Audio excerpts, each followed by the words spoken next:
ಪ್ರಭು ಯೇಸು ಕ್ರಿಸ್ತರು ಇಂದು ಅವನನ್ನು ಗುಣಪಡಿಸುವಾಗ ಅವನನ್ನು ಮುಟ್ಟಿ ಗುಣಪಡಿಸುತ್ತಾರೆ. ಒಬ್ಬ ಯಹೂದ್ಯನು ಯಾವ ಕುಷ್ಠರೋಗಿಯ ಬಳಿಯೂ ಹೋಗಲು ಅವನಿಗೆ ಧರ್ಮಶಾಸ್ತ್ರದಲ್ಲಿ ಸಂಬಂಧವಿಲ್ಲ, ಸಮ್ಮತಿ ಇಲ್ಲ. ಆದರೆ ಪ್ರಭು ಯೇಸು ಕ್ರಿಸ್ತರು ಆ ಧರ್ಮಶಾಸ್ತ್ರವನ್ನು ಇಂದು ಮೀರುತ್ತಾರೆ. ಅನೇಕ ಬಾರಿ ಪ್ರಭು ಯೇಸು ಕ್ರಿಸ್ತರು ಸಬ್ಬತ್ ದಿನದಂದು ಅದ್ಭುತವನ್ನು ಮಾಡಿದ್ದು ಇದಕ್ಕಾಗಿಯೇ.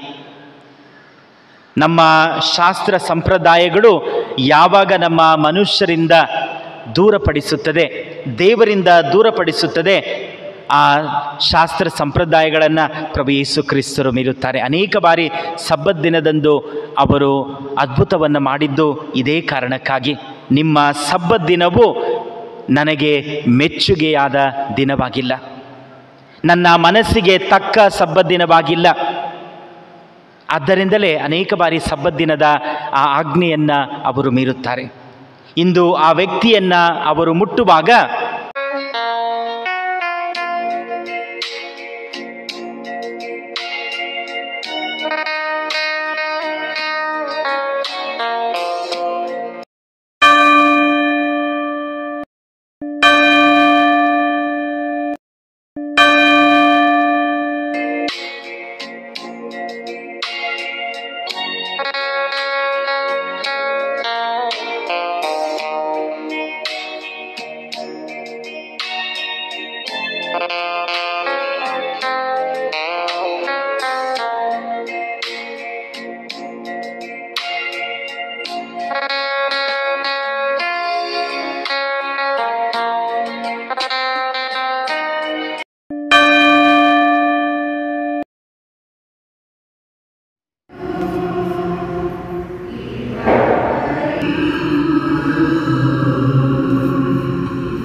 ಪಿತನ ಮತ್ತು ಸುತನ ಮತ್ತು ಪವಿತ್ರಾತ್ಮರ ನಾಮದಲ್ಲಿ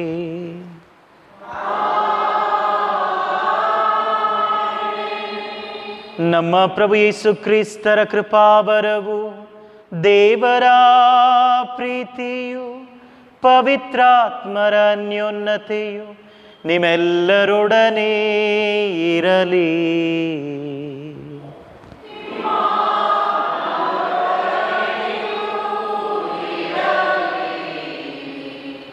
ಪ್ರಭು ಕ್ರಿಸ್ತರಲ್ಲಿ ನನ್ನ ಆತ್ಮೀಯ ಸಹೋದರ ಸಹೋದರಿಯರೇ, ಪ್ರೀತಿಯ ಮಕ್ಕಳೇ, ನಿಮ್ಮೆಲ್ಲರನ್ನ ಪ್ರೀತಿಯಿಂದ ಈ ಬಲಿಗೆ ಸ್ವಾಗತಿಸುತ್ತೇನೆ. ಇಂದು ಸಾಧಾರಣ ಕಾಲದ 6ನೆಯ ಭಾನುವಾರವನ್ನು ಆಚರಿಸುತ್ತಿದ್ದೇವೆ. ಇಂದಿನ ಶುಭ ಸಂದೇಶದಲ್ಲಿ ಕುಷ್ಠರೋಗಿಯೊಬ್ಬನು ಪ್ರಭು ಯೇಸು ಕ್ರಿಸ್ತರನ್ನು ನೋಡಿ ಹೇಳುವ ಮಾತುಗಳು, ನಿಮಗೆ ಚಿತ್ತವಾದರೆ ನನ್ನನ್ನು ಗುಣಪಡಿಸಿ. ಅವನ ಆ ಕಷ್ಟದ ಸಂದರ್ಭದಲ್ಲಿಯೂ ದೇವರ ಚಿತ್ತಕ್ಕಾಗಿ ಪ್ರಾರ್ಥಿಸುವ ವಿಶ್ವಾಸ ಅವನಲ್ಲಿತ್ತು. ಇಂದು ಈ ಬಲಿಯನ್ನು ಅರ್ಪಿಸುವಾಗ ನಮ್ಮ ವಿಶ್ವಾಸವನ್ನು ನಾವು ದೃಢಪಡಿಸಿಕೊಳ್ಳೋಣ. ವಿಶೇಷವಾಗಿ ಇಂದು ವಿಶ್ವ ವ್ಯಾಧಿಸ್ಥರ ದಿನವನ್ನು ನಾವು ಕೊಂಡಾಡುತ್ತಿದ್ದೇವೆ.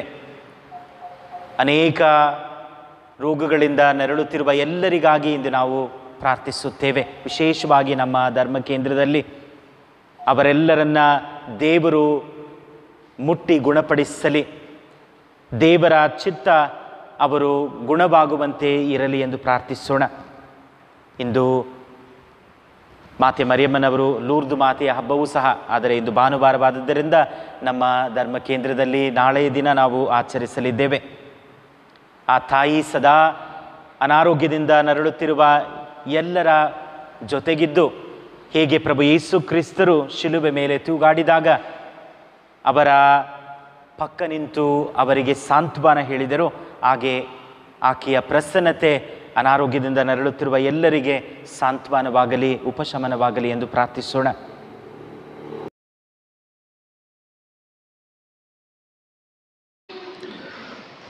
ಯಾಜಕ ಕಾಂಡದಿಂದ ವಾಚನ. ಸರ್ವೇಶ್ವರ ದೇವರು ಮೋಶೆ ಆರೋನರಿಗೆ ಹೇಳಿದ್ದೇನೆಂದರೆ, ಒಬ್ಬ ವ್ಯಕ್ತಿಯ ಮೈ ಮೇಲೆ ಬಾವಾಗಲಿ, ಗುಳ್ಳೆಯಾಗಲಿ, ಹೊಳೆಯುವ ಮಚ್ಚೆಯಾಗಲಿ ಕಾಣಿಸಿಕೊಂಡು ಅದರಲ್ಲಿ ಕುಷ್ಠರೋಗದ ಲಕ್ಷಣಗಳು ತೋರಿದರೆ ಅವನನ್ನು ಮಹಾಯಾಜಕ ಆರೋನನ ಬಳಿಗೆ, ಇಲ್ಲವೇ ಆರೋನನ ಮಕ್ಕಳಾದ ಯಾಜಕರಲ್ಲಿ ಒಬ್ಬನ ಬಳಿಗೆ ಕರೆದುಕೊಂಡು ಬರಬೇಕು. ಯಾರಲ್ಲಿ ಕುಷ್ಠದ ಗುರುತು ಕಾಣಬಂತೋ ಆ ವ್ಯಕ್ತಿ ತನ್ನ ಬಟ್ಟೆಗಳನ್ನು ಹರಿದುಕೊಂಡು, ತಲೆಯನ್ನು ಕೆದರಿಕೊಂಡು, ಬಾಯಿಯನ್ನು ಬಟ್ಟೆಯಿಂದ ಮುಚ್ಚಿಕೊಂಡು, ನಾನು ಅಶುದ್ಧನು ಅಶುದ್ಧನು ಎಂದು ಕೂಗಿಕೊಳ್ಳಬೇಕು. ಆ ರೋಗದ ಗುರುತುಗಳು ಅವನಲ್ಲಿ ಇರುವ ದಿನಗಳೆಲ್ಲ ಅವನು ಅಶುದ್ಧನಾಗಿರುವನು. ಅವನು ಅಶುದ್ಧನಾದುದರಿಂದ ಪ್ರತ್ಯೇಕವಾಗಿಯೇ ವಾಸವಾಗಿರಬೇಕು. ಅವನ ನಿವಾಸ ಪಾಳೆಯದ ಹೊರಗೆ ಇರಬೇಕು. ಪ್ರಭುವಿನ ವಾಕ್ಯ.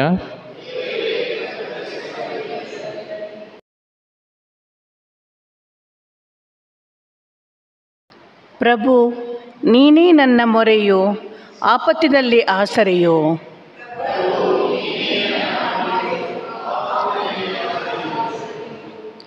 ಯಾರ ಪಾಪ ಪರಿಹಾರವಾಗಿದೆಯೋ, ಯಾರ ದ್ರೋಹ ವಿಮೋಚನೆಯಾಗಿದೆಯೋ ಅವರೇ ಧನ್ಯರು.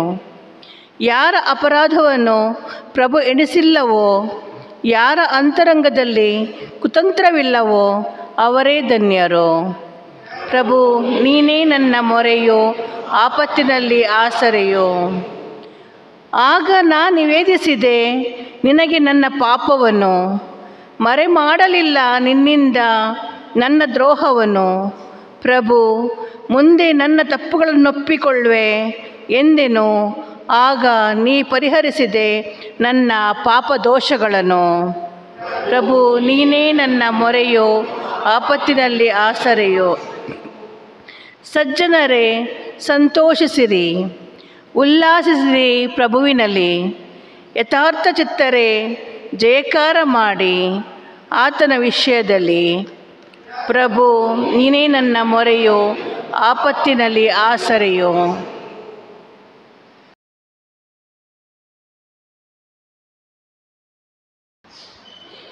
ಪೌಲನು ಕೊರಿಂಥಿಯವರಿಗೆ ಬರೆದ ಮೊದಲ ಪತ್ರದಿಂದ ವಾಚನ. ಸಹೋದರರೇ, ನೀವು ಊಟ ಮಾಡಿದರೋ, ಕುಡಿದರೋ, ಏನು ಮಾಡಿದರೋ ಎಲ್ಲವನ್ನು ದೇವರ ಮಹಿಮೆಗಾಗಿ ಮಾಡಿ. ಯೆಹೂದ್ಯರಿಗಾಗಲಿ ಗ್ರೀಕರಿಗಾಗಲಿ ದೇವರ ಧರ್ಮಸಭೆಗಾಗಲಿ ಬಾಧಕರಾಗಬೇಡಿ. ನಾನಂತೂ ನನ್ನ ಸ್ವಂತ ಹಿತವನ್ನು ಲೆಕ್ಕಿಸದೆ ಸರ್ವರ ಉದ್ಧಾರಕ್ಕಾಗಿ ಅವರ ಹಿತವನ್ನು ಅಪೇಕ್ಷಿಸಿ ಎಲ್ಲದರಲ್ಲೂ ಮೆಚ್ಚಿಸಲು ಪ್ರಯತ್ನಿಸುತ್ತೇನೆ. ನಾನು ಕ್ರಿಸ್ತ ಯೇಸುವನ್ನು ಅನುಸರಿಸುವಂತೆ ನೀವು ನನ್ನನ್ನು ಅನುಸರಿಸಿರಿ. ಪ್ರಭುವಿನ ವಾಕ್ಯ.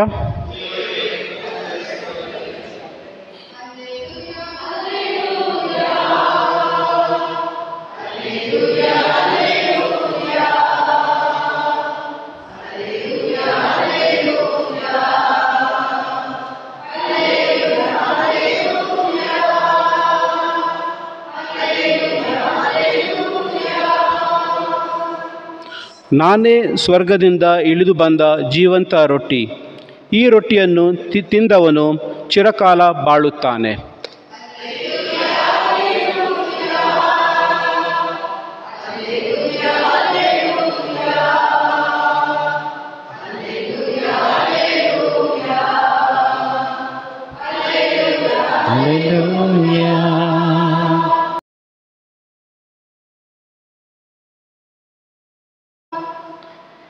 ಪ್ರಭು ನಿಮ್ಮೊಡನೆ ಇರಲಿ.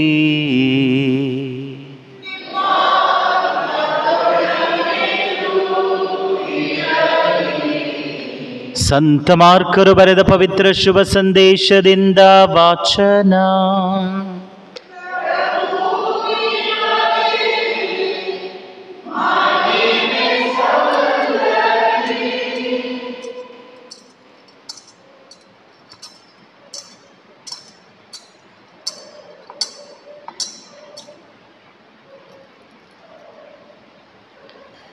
ಆ ಕಾಲದಲ್ಲಿ ಕುಷ್ಠರೋಗಿಯೊಬ್ಬನು ಯೇಸುವಿನ ಬಳಿಗೆ ಬಂದು ಮೊಣಕಾಲೂರಿ, ತಾವು ಮನಸ್ಸು ಮಾಡಿದ್ದಲ್ಲಿ ನನ್ನನ್ನು ಗುಣ ಮಾಡಬಲ್ಲಿರಿ ಎಂದು ದೈನ್ಯದಿಂದ ಬೇಡಿಕೊಂಡನು. ಯೇಸುವಿನ ಮನ ಕರಗಿತು. ಅವರು ಕೈ ಚಾಚಿ ಕುಷ್ಠರೋಗಿಯನ್ನು ಮುಟ್ಟಿ, ಖಂಡಿತವಾಗಿ ನನಗೆ ಮನಸ್ಸಿದೆ, ನಿನಗೆ ಗುಣವಾಗಲಿ ಎಂದರು. ತಕ್ಷಣ ಅವನ ಕುಷ್ಠವು ಮಾಯವಾಯಿತು. ಅವನು ಗುಣ ಹೊಂದಿದನು. ಯೇಸು ಸ್ವಾಮಿ ಅವನಿಗೆ, ಎಚ್ಚರಿಕೆ, ನೀನು ಗುಣ ಹೊಂದಿರುವುದನ್ನು ಯಾರಿಗೂ ಹೇಳಕೂಡದು, ಆದರೆ ನೆಟ್ಟಗೆ ಯಾಜಕನ ಬಳಿಗೆ ಹೋಗು, ಅವನು ನಿನ್ನನ್ನು ಪರೀಕ್ಷಿಸಿ ನೋಡಲಿ.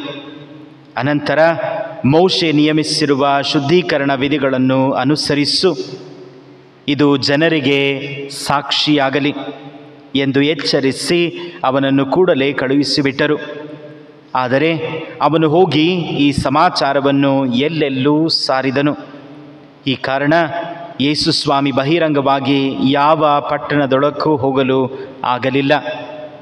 ಆದುದರಿಂದ ನಿರ್ಜನ ಪ್ರದೇಶಗಳಲ್ಲೇ ಇರತೊಡಗಿದರು.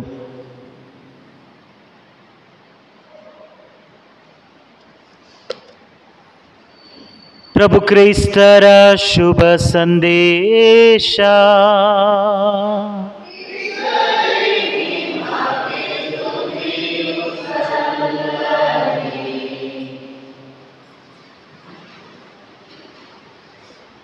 ಪ್ರಭು ಕ್ರಿಸ್ತರಲ್ಲಿ ನನ್ನ ಆತ್ಮೀಯ ಸಹೋದರ ಸಹೋದರಿಯರೇ, ಪ್ರೀತಿಯ ಮಕ್ಕಳೇ, ಪ್ರಭು ಯೇಸು ಕ್ರಿಸ್ತರು ಇಂದು ಈ ವ್ಯಕ್ತಿಯನ್ನು ಗುಣಪಡಿಸುವಾಗ ಅವರ ಗುಣಪಡಿಸುವ ಶಕ್ತಿ ಕೇವಲ ಆ ವ್ಯಕ್ತಿಯನ್ನು ದೈಹಿಕವಾಗಿ ಮಾತ್ರವಲ್ಲ, ಆಧ್ಯಾತ್ಮಿಕವಾಗಿ ಗುಣಪಡಿಸುತ್ತಿದ್ದಾರೆ, ಸಾಮಾಜಿಕವಾಗಿ ಗುಣಪಡಿಸುತ್ತಾರೆ. ಮೂರು ರೀತಿ ಅವನು ಗುಣ ಹೊಂದುವುದನ್ನು ನಾವು ನೋಡುತ್ತೇವೆ. ಬರೀ ಅನೇಕ ಬಾರಿ ನಮ್ಮ ಜ್ಞಾಪಕ, ನಮ್ಮ ಕಣ್ಣಿಗೆ ಅವನನ್ನು ದೈಹಿಕವಾಗಿ ಗುಣಪಡಿಸುವುದು ಮಾತ್ರ ಕಾಣಸಿಗುತ್ತದೆ. ಆದರೆ ದೇವರು ಅವನನ್ನು ಆಧ್ಯಾತ್ಮಿಕವಾಗಿ ಗುಣಪಡಿಸಿದ್ದು, ಸಾಮಾಜಿಕವಾಗಿ ಗುಣಪಡಿಸಿದ್ದನ್ನು ನಾವು ನೋಡದೆ ಹೋಗಿಬಿಡುತ್ತೇವೆ. ಇಂದಿನ ಮೊದಲನೆಯ ವಾಚನವನ್ನು ನಾವು ನೋಡುವಾಗ ಒಬ್ಬ ಕುಷ್ಠರೋಗಿ ಹೇಗಿರುತ್ತಾನೆ ಎಂಬುದನ್ನು ಮೋಶೆ ಹೇಳುತ್ತಾರೆ. ಕುಟುಂಬದಿಂದ ಹೊರ ಹಾಕಲ್ಪಡುತ್ತಾನೆ, ಸಮಾಜದಿಂದ ಹೊರ ಹಾಕಲ್ಪಡುತ್ತಾನೆ. ಅವನು ಪ್ರಾರ್ಥನಾ ಮಂದಿರಕ್ಕೆ ಹೋಗಲು ಸಾಧ್ಯವಿಲ್ಲ. ಅವನು ನಾನು ಅಶುದ್ಧನು ಎಂದು ಎಲ್ಲಿ ಹೋಗಿದರೂ ಕೂಗಿಕೊಂಡು ಹೋಗಬೇಕು. ಯಾರ ಹತ್ತಿರವೂ ಅವನು ಹೋಗುವಂತಿಲ್ಲ. ಇದು ಕೇವಲ ದೈಹಿಕ ನೋವು ಮಾತ್ರವಲ್ಲ, ಮಾನಸಿಕ ಹಿಂಸೆ. ಪ್ರಭು ಯೇಸು ಕ್ರಿಸ್ತರು ಇಂದು ಅವನನ್ನು ಗುಣಪಡಿಸುವಾಗ ಅವನನ್ನು ಮುಟ್ಟಿ ಗುಣಪಡಿಸುತ್ತಾರೆ. ಒಬ್ಬ ಯಹೂದ್ಯನು ಯಾವ ಕುಷ್ಠರೋಗಿಯ ಬಳಿಯೂ ಹೋಗಲು ಅವನಿಗೆ ಧರ್ಮಶಾಸ್ತ್ರದಲ್ಲಿ ಸಮ್ಮತಿ ಇಲ್ಲ. ಆದರೆ ಪ್ರಭು ಯೇಸು ಕ್ರಿಸ್ತರು ಆ ಧರ್ಮಶಾಸ್ತ್ರವನ್ನು ಇಂದು ಮೀರುತ್ತಾರೆ. ಅನೇಕ ಬಾರಿ ಪ್ರಭು ಯೇಸು ಕ್ರಿಸ್ತರು ಸಬ್ಬತ್ ದಿನದಂದು ಅದ್ಭುತವನ್ನು ಮಾಡಿದ್ದು ಇದಕ್ಕಾಗಿಯೇ. ನಮ್ಮ ಶಾಸ್ತ್ರ ಸಂಪ್ರದಾಯಗಳು ಯಾವಾಗ ನಮ್ಮ ಮನುಷ್ಯರಿಂದ ದೂರಪಡಿಸುತ್ತದೆ, ದೇವರಿಂದ ದೂರಪಡಿಸುತ್ತದೆ, ಆ ಶಾಸ್ತ್ರ ಸಂಪ್ರದಾಯಗಳನ್ನು ಪ್ರಭು ಯೇಸು ಕ್ರಿಸ್ತರು ಮೀರುತ್ತಾರೆ. ಅನೇಕ ಬಾರಿ ಸಬ್ಬತ್ ದಿನದಂದು ಅವರು ಅದ್ಭುತವನ್ನು ಮಾಡಿದ್ದು ಇದೇ ಕಾರಣಕ್ಕಾಗಿ. ನಿಮ್ಮ ಸಬ್ಬತ್ ದಿನವು ನನಗೆ ಮೆಚ್ಚುಗೆಯಾದ ದಿನವಾಗಿಲ್ಲ, ನನ್ನ ಮನಸ್ಸಿಗೆ ತಕ್ಕ ಸಬ್ಬತ್ ದಿನವಾಗಿಲ್ಲ. ಆದ್ದರಿಂದಲೇ ಅನೇಕ ಬಾರಿ ಸಬ್ಬತ್ ದಿನದ ಆ ಆಜ್ಞೆಯನ್ನು ಅವರು ಮೀರುತ್ತಾರೆ. ಇಂದು ಆ ವ್ಯಕ್ತಿಯನ್ನು ಅವರು ಮುಟ್ಟುವಾಗ ಅವನನ್ನು ಸಾಮಾಜಿಕವಾಗಿ ಗುಣಪಡಿಸುತ್ತಿದ್ದಾರೆ. ಎಲ್ಲರೂ ನಿನ್ನನ್ನು ದೂರ ಹಾಕಿದ್ದಾರೆ, ನಿನ್ನ ಸ್ವಂತ ಮನೆಯವರು ನಿನ್ನನ್ನು ದೂರ ಹಾಕಿದ್ದಾರೆ. ಸಮಾಜದಿಂದ ನೀನು ದೂರ ಇದ್ದೀಯ, ಸಮಾಜದಿಂದ, ನಿನ್ನ ಮನೆಯಿಂದ, ಎಲ್ಲರಿಂದ ನೀನು ದೂರ ಇದ್ದೀಯ. ಆದರೆ ನಿನ್ನ ದೇವರಿಂದ ನಿನ್ನನ್ನು ಯಾರೂ ಬೇರ್ಪಡಿಸಲು ಸಾಧ್ಯವಿಲ್ಲ. Nobody can separate you from your God. ನಾನು ನಿನ್ನ ದೇವರಾಗಿದ್ದೇನೆ, ನಿನ್ನನ್ನು ನನ್ನಿಂದ ಯಾರಿಂದಲೂ ದೂರಪಡಿಸಲು ಸಾಧ್ಯವಿಲ್ಲ ಎಂದು ಹೇಳಿ ಅವನನ್ನು ಮುಟ್ಟುತ್ತಾರೆ. ಅಲ್ಲಿ ಸಾಮಾಜಿಕ ಗುಣ, ಎಲ್ಲರೂ ಅವನನ್ನು ಬಿಟ್ಟು ದೂರ ಹೋದಾಗ ಪ್ರಭು ಯೇಸು ಕ್ರಿಸ್ತರು ಅವನನ್ನು ಮುಟ್ಟಿ ಗುಣಪಡಿಸುತ್ತಾರೆ. ಸಾಮಾಜಿಕವಾಗಿ ಅವನಿಗೆ ಆ ಗುಣವನ್ನು ಕೊಡುತ್ತಿದ್ದಾರೆ. ಪ್ರಭು ಯೇಸು ಕ್ರಿಸ್ತರ ಈ ಕಾರ್ಯ, ಅವನ ಕುಟುಂಬದವರು ಸಹ ಅವನನ್ನು ದೂರ ಮಾಡಿದ್ದಾರೆ. ಈ ಒಂದು ಬೆಳಕಿನಲ್ಲಿ ನಾವು ಅರ್ಥ ಮಾಡಿಕೊಳ್ಳಬೇಕಾಗಿದೆ ದೇವರ ವಾಕ್ಯವನ್ನು. ನಿನ್ನ ತಾಯಿ ನಿನ್ನ ಮರೆತರು, ನಾನು ನಿನ್ನ ಮರೆಯುವುದಿಲ್ಲ. ನಿನ್ನ ಕುಟುಂಬದವರು ನಿನ್ನ ದೂರ ಮಾಡಿದರು, ನಿನ್ನ ಸ್ನೇಹಿತರು, ನಿನ್ನೊಂದಿಗೆ ಇರುವವರು, ನಿನ್ನ ಸಮಾಜವು ನಿನ್ನ ದೂರ ಮಾಡಿದರು, ನಾನು ಎಂದಿಗೂ ನಿನ್ನನ್ನು ಕೈ ಬಿಡುವ ದೇವರಲ್ಲ.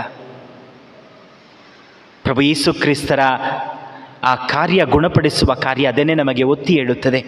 ಎಲ್ಲರೂ ನನ್ನನ್ನು ಕೈಬಿಟ್ಟರು, ನಾನು ಕೈ ಬಿಡುವ ದೇವರಿಲ್ಲ, ನಿನ್ನಿಂದ ದೂರ ಸರಿಯುವ ದೇವರಿಲ್ಲ ಎಂದು. ಅವನನ್ನು ಆಧ್ಯಾತ್ಮಿಕವಾಗಿ ಗುಣಪಡಿಸುತ್ತಿದ್ದಾರೆ. ಈ ವ್ಯಾಧಿ ಬಂದ ಮೇಲೆ ಅವನು ಪ್ರಾರ್ಥನಾ ಮಂದಿರಕ್ಕೋ ದೇವಾಲಯಕ್ಕೋ ಹೋಗುವಂತಿಲ್ಲ. ದೇವರ ಪ್ರಸನ್ನತೆಯಲ್ಲಿ ಅವನಿಗೆ ಸ್ಥಳವಿಲ್ಲ. ಆಧ್ಯಾತ್ಮಿಕ ನೋವು, ಮಾನಸಿಕವಾದಂಥ ನೋವು. ಎಲ್ಲರೂ ನನ್ನಿಂದ ದೂರ ಆಗಿದ್ದಾರೆ, ನನ್ನನ್ನು ದೂರ ಮಾಡಿದ್ದಾರೆ. ಅದನ್ನು ಪ್ರಭು ಯೇಸು ಕ್ರಿಸ್ತರು ಗುಣಪಡಿಸುತ್ತಾರೆ ಅವನನ್ನು ಮುಟ್ಟುವುದರ ಮೂಲಕ. ಎರಡನೆಯದಾಗಿ ಅವನನ್ನು ಆಧ್ಯಾತ್ಮಿಕವಾಗಿ ಗುಣಪಡಿಸುತ್ತಾರೆ. ಅವರು ಹೇಳುತ್ತಾರೆ, ನೀನು ಹೋಗಿ ಯಾಜಕನ ಬಳಿಗೆ ನಿನ್ನನ್ನು ತೋರಿಸು, ಅದಕ್ಕೆ ತಕ್ಕ ಕಾಣಿಕೆಯನ್ನು, ಬಲಿಯನ್ನು ನೀನು ನೀಡು. ದೇವರು ನಿನ್ನನ್ನು ಗುಣಪಡಿಸಿದ್ದಾರೆ ಎಂಬುದನ್ನು ನೀನು ಯಾಜಕನಿಗೆ ತೋರ್ಪಡಿಸು. ಅದರ ಮುಖಾಂತರ ಆಧ್ಯಾತ್ಮಿಕವಾಗಿ ಮತ್ತೊಮ್ಮೆ ಅವನ ಪ್ರಾರ್ಥನಾ ಜೀವನವನ್ನು ಅವನಿಗೆ ನೀಡುತ್ತಾರೆ. ದೇವಾಲಯದಲ್ಲಿ ಅವನನ್ನು ಮತ್ತೊಮ್ಮೆ ಸ್ವೀಕರಿಸಿಕೊಳ್ಳುತ್ತಾರೆ. ಮೂರನೆಯದಾಗಿಯೇ ಆ ದೈಹಿಕ ಗುಣ. ಮೊದಲು ಅವನನ್ನು ಮಾನಸಿಕವಾಗಿ, ಆಧ್ಯಾತ್ಮಿಕವಾಗಿ ಗುಣಪಡಿಸಿದ ಮೇಲೆ ಅವನಿಗೆ ದೈಹಿಕವಾದ ಗುಣವನ್ನು ನೀಡಿದರು. ಇಂದು ಪ್ರಭು ಯೇಸು ಕ್ರಿಸ್ತರ ಈ ಕಾರ್ಯ ನಮಗೆ ಹೇಳುವುದು, ನಮ್ಮ ಜೀವನದಲ್ಲಿ ಎಂತಹ ಸ್ಥಿತಿಯಲ್ಲಿಯೂ ಎಲ್ಲರೂ ನಮ್ಮನ್ನು ದೂರ ಮಾಡಿದರೂ ಪ್ರಭು ಯೇಸು ಕ್ರಿಸ್ತರು ಎಂದಿಗೂ ದೂರ ಮಾಡುವುದಿಲ್ಲ. ಪ್ರಭು ಯೇಸು ಕ್ರಿಸ್ತರು ನಮ್ಮಿಂದ ದೂರವಾದರೆ ಖಂಡಿತವಾಗಿಯೂ ದೇವರ ವಾಕ್ಯ ಸುಳ್ಳಾಗುತ್ತದೆ. ನಿನ್ನನ್ನು ನಾನು ಬಿಟ್ಟು ಎಂದಿಗೂ ದೂರ ಸರಿಯುವ ದೇವರಲ್ಲ, ನಿನ್ನನ್ನು ಕೈ ಬಿಡುವ ದೇವರಲ್ಲ ಎಂದು ಸತ್ಯವೇದ ಹೇಳುವ ಆ ಮಾತು ಸುಳ್ಳಾಗಿ ಹೋಗುತ್ತದೆ. ಪ್ರಭು ಯೇಸು ಕ್ರಿಸ್ತರು ಆ ಸತ್ಯಕ್ಕೆ ಇಂದು ಜೀವ ತುಂಬುತ್ತಾರೆ. ನಾನು ಸದಾ ಯಾವ ಸ್ಥಿತಿಯಲ್ಲಿದ್ದರೂ ನಿನ್ನೊಡನೆ ಇರುವ ದೇವರಾಗಿದ್ದೇನೆ ಎಂದು ಹೇಳಿ. ಈ ಕಾರ್ಯದ ಮೂಲಕ, ಈ ಗುಣಪಡಿಸುವಿಕೆಯ ಮೂಲಕ ಪ್ರಭು ಯೇಸು ಕ್ರಿಸ್ತರು ನಮಗೆ ನೀಡುವ ಸಂದೇಶವೇನು? ಆ ಸಂದೇಶವನ್ನು ಸಂತ ಪೌಲರು ನಮಗೆ ನೀಡುತ್ತಾರೆ. ಸಂತ ಪೌಲರಿಂದ ನಮಗೆ ಬರುತ್ತದೆ, ನಾನು ಪ್ರಭು ಯೇಸು ಕ್ರಿಸ್ತರನ್ನು ಅನುಕರಿಸುವಂತೆ, ಇಲ್ಲಿ ಅನುಸರಿಸುವಂತೆ ಎಂದು ಹೇಳಲಾಗಿದೆ. ನಾನು ಪ್ರಭು ಯೇಸು ಕ್ರಿಸ್ತರನ್ನು ಅನುಕರಿಸುವಂತೆ ನೀವು ಅನುಕರಿಸಿ, ನನ್ನನ್ನು ಅನುಕರಿಸಿ. ಏತಕ್ಕಾಗಿ ನಾನು ಸಂತ ಪೌಲನನ್ನು ಹಿಂಬಾಲಿಸುತ್ತಿದ್ದೇನೆ? ಪೌಲನು ಪ್ರಭು ಯೇಸು ಕ್ರಿಸ್ತರನ್ನು ಹಿಂಬಾಲಿಸುತ್ತಿದ್ದಾರೆ. ಅದಕ್ಕಾಗಿ ಪೌಲನು ಪ್ರಭು ಯೇಸು ಕ್ರಿಸ್ತರನ್ನು ಹಿಂಬಾಲಿಸುತ್ತಿದ್ದಾರೆ. ಆದ್ದರಿಂದ ನಾನು ಪೌಲನನ್ನು ಅನುಕರಿಸುತ್ತೇನೆ, ನನ್ನನ್ನು ನೋಡಿ ಕಲಿಯಿರಿ ಎಂದು ಕೇಳುತ್ತಾರೆ. Imitate me because I imitate Christ. ನನ್ನನ್ನು ಅನುಕರಿಸು. ಪ್ರಭು ಯೇಸು ಕ್ರಿಸ್ತರಿಗೆ ಅಭಿಮಾನಿಗಳು ಬೇಕಾಗಿಲ್ಲ. ಖಂಡಿತವಾಗಿಯೂ ಪ್ರಭು ಯೇಸು ಕ್ರಿಸ್ತರಿಗೆ ಅಭಿಮಾನಿಗಳು ಬೇಕಾಗಿಲ್ಲ. ಅವರಿಗೆ ಬೇಕಾಗಿರುವುದು ಯಾರು ಅವರನ್ನು ಅನುಕರಿಸುತ್ತಾರೆ. The Lord does not want admirers, he want imitators. ಪ್ರಭು ಯೇಸು ಕ್ರಿಸ್ತರಂತೆ ನಾವಿರಲು ನಮಗೆ ಕರೆ. ಸಂತ ಪೌಲರು ಹೇಳುತ್ತಾರೆ, ನನ್ನನ್ನು ಅನುಕರಿಸಿ. ಏತಕ್ಕಾಗಿ ಎಂದರೆ ನಾನು ಪ್ರಭು ಯೇಸು ಕ್ರಿಸ್ತರನ್ನು ಅನುಕರಿಸುತ್ತಿದ್ದೇನೆ ಎಂದು. ಇಂದು ನಮಗೆ ಈ ಶುಭ ಸಂದೇಶ ನೀಡುವ ಸತ್ಯ ಉಪದೇಶ ಇದೇ ಆಗಿದೆ. ಪ್ರಭು ಯೇಸು ಕ್ರಿಸ್ತರನ್ನು ಅನುಕರಿಸು ಎಲ್ಲದರಲ್ಲಿಯೂ. ಈ ವಾರ ನಾವು ತಪಸ್ಸು ಕಾಲವನ್ನು ಪ್ರಾರಂಭಿಸಲಿದ್ದೇವೆ. ಪ್ರಭು ಯೇಸು ಕ್ರಿಸ್ತರನ್ನು ಅನುಕರಿಸಲು ಒಂದು ಉತ್ತಮ ಅವಕಾಶ. ನಮ್ಮ ಆಧ್ಯಾತ್ಮಿಕ ಜೀವನದಲ್ಲಿ ಇನ್ನೂ ಹೆಚ್ಚಾಗಿ ಬೆಳೆಯಲು ನಮಗೆ ಇನ್ನೊಂದು ಅವಕಾಶವನ್ನು ಈ ವರ್ಷವೂ ಪ್ರಭು ಯೇಸು ಕ್ರಿಸ್ತರು ನೀಡಿದ್ದಾರೆ. ಆದ್ದರಿಂದ ಆ ಪ್ರಭು ಯೇಸು ಕ್ರಿಸ್ತರನ್ನು ಅನುಕರಿಸಲು ಬೇಕಾಗಿರುವ ಎಲ್ಲವನ್ನ ನಾವು ಈ ತಪಸ್ಸು ಕಾಲದಲ್ಲಿ ಮಾಡೋಣ. ಪ್ರಭು ಯೇಸು ಕ್ರಿಸ್ತರೊಂದಿಗೆ ಒಂದಾಗುವಂತೆ, ಅವರಲ್ಲಿದ್ದ ಆ ಮನಸ್ಸು ನಮ್ಮಲ್ಲಿ ಇರುವಂತೆ, ಈ ತಪಸ್ಸು ಕಾಲದಲ್ಲಿ ಇವರು ನನ್ನೊಂದಿಗೆ ಇರುವ ದೇವರು ಎಂಬುದನ್ನು ನಾವು ಅರ್ಥ ಮಾಡಿಕೊಳ್ಳುವಂತೆ ನಾವು ಪ್ರಾರ್ಥಿಸೋಣ. ಪ್ರಭು ಯೇಸು ಕ್ರಿಸ್ತರು ನಮ್ಮನ್ನು ದೈಹಿಕವಾಗಿ ಮಾತ್ರವಲ್ಲ, ನಮ್ಮ ಮನಸ್ಸಿನ ನೋವು ಅವರಿಗೆ ಗೊತ್ತು, ನಮ್ಮ ಆಧ್ಯಾತ್ಮಿಕ ನೋವು ಅವರಿಗೆ ಗೊತ್ತು. ಅನೇಕ ಬಾರಿ ಆಧ್ಯಾತ್ಮಿಕವಾಗಿ ನಾವು ಪಡುತ್ತಿರುವ ಕಷ್ಟಗಳು, ನಮ್ಮ ಆತ್ಮದ ಕಷ್ಟಗಳು ಪ್ರಭು ಯೇಸು ಕ್ರಿಸ್ತರು ಅರಿತಿದ್ದಾರೆ. ಇಂದು ಅನೇಕ ಬಾರಿ ನಾವು ನಮ್ಮ ದೈಹಿಕ ಗುಣಕ್ಕಾಗಿ ಪ್ರಾರ್ಥಿಸುವ ನಾವು ನಮ್ಮ ಮಾನಸಿಕ ಗುಣಕ್ಕಾಗಿ, ನಮ್ಮ ಆತ್ಮದ ಗುಣಕ್ಕಾಗಿ ಪ್ರಾರ್ಥಿಸೋಣ. ದೇವರು ನಮ್ಮನ್ನು ಪರಿಪೂರ್ಣವಾಗಿ ಗುಣಪಡಿಸಲಿ. ಪ್ರಭು ಯೇಸು ಕ್ರಿಸ್ತರ ಮುಖಾಂತರ ದೇವರ ಮಾತುಗಳು ನಮ್ಮ ಜೀವನದಲ್ಲಿ ಸತ್ಯವಾಗಲಿ. ನಿನ್ನ ತಾಯಿ ನಿನ್ನನ್ನು ಮರೆತರೂ ನಾನು ನಿನ್ನನ್ನು ಮರೆಯದ ದೇವರಾಗಿದ್ದೇನೆ ಎಂಬುದು ನಮ್ಮ ಜೀವನದ ಅನುಭವವಾಗಲಿ. ಆ ಮಾತಿಗೆ ನಾವು ಸಾಕ್ಷಿಗಳಾಗಲಿ ಎಂದು ನಾವು ಈ ಬಲಿಯಲ್ಲಿ ಪ್ರಾರ್ಥಿಸೋಣ.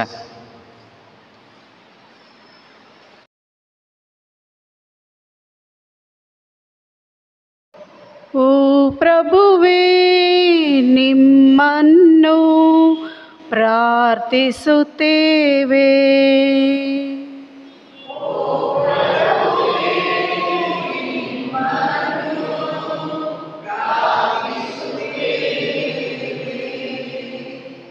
ನಮ್ಮ ವಿಶ್ವಗುರು ಫ್ರಾನ್ಸಿಸರು, ನಮ್ಮ ಮಹಾಧರ್ಮಾಧ್ಯಕ್ಷಕರು, ಇತರ ಧರ್ಮಾಧ್ಯಕ್ಷಕರು ಮತ್ತು ಗುರುಗಳು ತಮ್ಮ ಬೋಧನೆ ಹಾಗೂ ಪವಿತ್ರ ಜೀವನದಿಂದ ಭಕ್ತ ವಿಶ್ವಾಸಿಗಳನ್ನು ಯೇಸು ಕ್ರಿಸ್ತರೆಡೆಗೆ ಕೊಂಡೊಯ್ಯುವ ಉದಯಕಾಲದ ನಕ್ಷತ್ರದಂತೆ ಕಿರಣಗಳಾಗಿ ಜೀವಿಸಲೆಂದು ತಂದೆ ದೇವರೇ ನಿಮ್ಮನ್ನು ಪ್ರಾರ್ಥಿಸುತ್ತೇವೆ. ಓ ಕರ್ತನೇ, ಪ್ರಾರ್ಥಿಸುತ್ತೇವೆ. ದೇವರ ವಾಕ್ಯವನ್ನು ಆಲಿಸುವುದರ ಮೂಲಕ ಮತ್ತು ಪರಮಪ್ರಸಾದದ ಸಹಭೋಜನದಲ್ಲಿ ಭಾಗವಹಿಸುವುದರ ಮೂಲಕ ನಾವೆಲ್ಲರೂ ಪ್ರಭು ಕ್ರಿಸ್ತರ ದಿವ್ಯ ದರ್ಶನವನ್ನು ಪಡೆಯಲೆಂದು ತಂದೆ ದೇವರೇ ನಿಮ್ಮನ್ನು ಪ್ರಾರ್ಥಿಸುತ್ತೇವೆ. ಓ ಓ ಪ್ರಭುವೇ ನಿಮ್ಮನ್ನು ಪ್ರಾರ್ಥಿಸುತ್ತೇವೆ. ವಿಶೇಷವಾಗಿ ನಮ್ಮ ಕುಟುಂಬಗಳಲ್ಲಿ ಮತ್ತು ಸುತ್ತಮುತ್ತಲಲ್ಲಿ ಯಾರ್ಯಾರು ಇನ್ನೂ ಕ್ರಿಸ್ತನನ್ನು ಕಂಡರಿಯದಿರುವವರು ಅವರೆಲ್ಲರೂ ಕ್ರಿಸ್ತನ ಬೆಳಕನ್ನು ಕಂಡುಕೊಳ್ಳುವಂತೆ ಅನುಗ್ರಹಿಸಲೆಂದು ತಂದೆ ದೇವರೇ ನಿಮ್ಮನ್ನು ಪ್ರಾರ್ಥಿಸುತ್ತೇವೆ. ಓ ಪ್ರಭುವೇ ನಿಮ್ಮನ್ನು ಪ್ರಾರ್ಥಿಸುತ್ತೇವೆ. ವಿಶ್ವಾಸವನ್ನು ಕಳೆದುಕೊಂಡವರು ಹಾಗೂ ಧರ್ಮಸಭೆಯನ್ನು ಬಿಟ್ಟಗಲಿದವರು ಕ್ರಿಸ್ತನ ಬೆಳಕನ್ನು ಕಂಡುಕೊಂಡು ಆದರ್ಶ ಕ್ರೈಸ್ತ ಬದುಕನ್ನು ಸಾಗಿಸಲು ತಂದೆಯಾದ ದೇವರೇ ನಿಮ್ಮನ್ನು ಪ್ರಾರ್ಥಿಸುತ್ತೇವೆ. ಓ ಪ್ರಭುವೇ ನಿಮ್ಮನ್ನು ಪ್ರಾರ್ಥಿಸುತ್ತೇವೆ.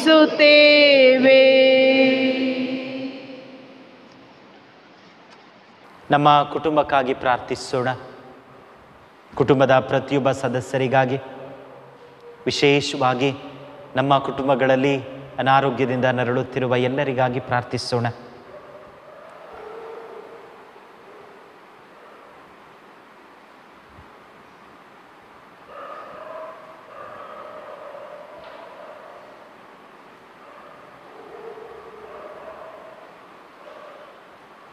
ನಮ್ಮ ಮಕ್ಕಳಿಗಾಗಿ, ಯುವಕರಿಗಾಗಿ ಪ್ರಾರ್ಥಿಸೋಣ. ತಮ್ಮನ್ನೇ ಪರೀಕ್ಷೆಗಳಿಗಾಗಿ ತಯಾರಿಸುತ್ತಿರುವ ಇವರು ಒಳ್ಳೆಯ ವಿಧದಲ್ಲಿ ತಯಾರಿಸಿ ಉತ್ತಮವಾಗಿ ಪರೀಕ್ಷೆಗಳನ್ನು ಬರೆಯುವಂತೆ ದೇವರು ಇವರನ್ನು ಆಶೀರ್ವದಿಸಲಿ ಎಂದು ಪ್ರಾರ್ಥಿಸೋಣ.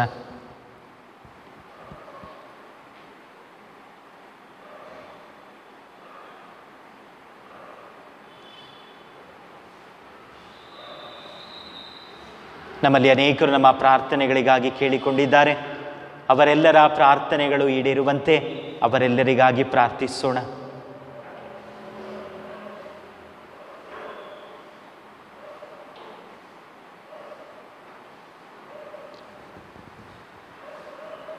ಸರ್ವಶಕ್ತ ಸದಾ ಜೀವಿಸುವ ದೇವರೇ,